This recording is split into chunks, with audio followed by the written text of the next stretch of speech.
Welcome to Hood Champion Boxing Sports. In boxing, you find a way to win, you find a way to lose. Word on the street is Bomac on a fantastic voyage. Like Coolio. As prisoners received him as a god. Now, for those of you who are saying, hey, Hood Champion, you're taking it to the stupid. To that I say, yes, I am. But I'm also being serious at the same time. You got to understand,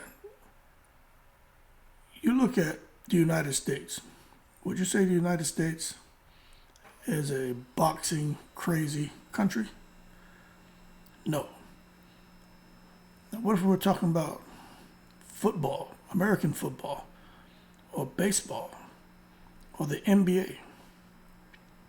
Could you imagine if one of the top coaches for a Super Bowl team or the top coaches for an NBA team that just won the championship or top coach for a Major League Baseball team that just won a championship, right?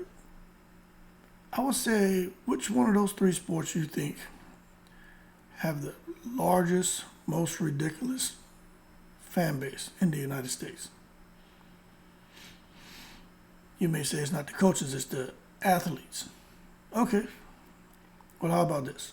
Let's say LeBron James ends up going to jail for something. Let's say in the NFL, you have some top athlete ends up going to jail. But the bottom line is, a lot of the guys in jail, they're very familiar with sports. And here in the United States, it's not a boxing crazy country. But it's somebody like from the NBA or the NFL or the Major League Baseball ended up in jail. I think a lot of the inmates will show them a certain kind of respect and acceptance. Now, when you go to a fight crazy country like the UK, everyone over there knows about boxing. And then they find out they got Bomac, Terence Crawford's trainer, in the jail, especially with the performance that Terence Crawford just put on. I know Bomac's not going to come in and have too much to worry about. If anything, people are going to want to try to learn something from him or make sure that he's taking care of it okay, especially when you look at his circumstances.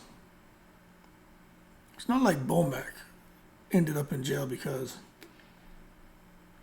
he beat a woman, abused a child, doing, smuggling drugs, doing something stupid. No. He ended up in the jail over there.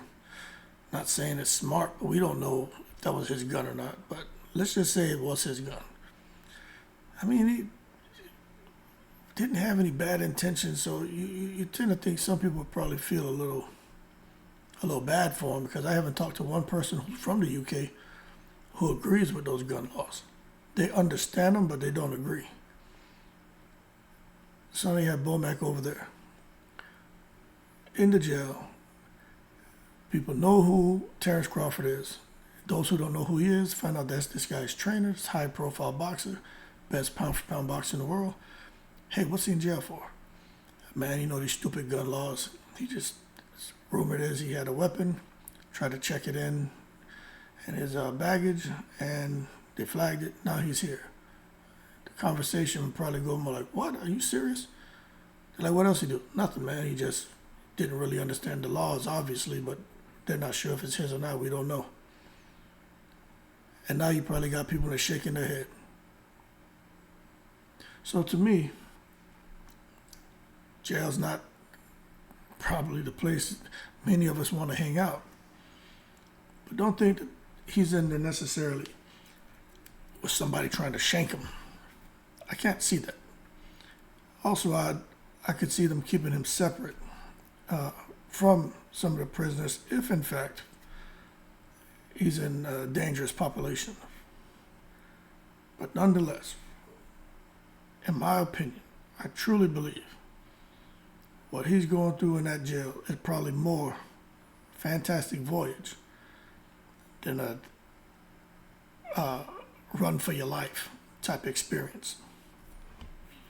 My major concerns about him and what I think his threats are is for his health, because jails aren't the most sanitary. Whether he needs a CPAP machine, whether he's diabetic, he's getting his medications, if he has something else going on with him health-wise. I think those are the concerns. But compared to what most people would get going into jail in another country, I think Bomac, straight Coolio, on a fantastic voyage. And I don't think people need to worry too much about him. I think the real worry should start after we find out what the hell's going to happen on October 9th. Because that's when the real deal starts. And then we're going to see what direction this whole situation with Bomac and having a gun, trying to check a gun in an airport, see what direction this case turns.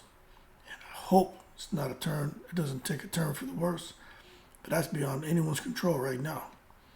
But we will see. That being said, y'all keep cool. Shout out to the veterans, all 7 continents, in the breeze.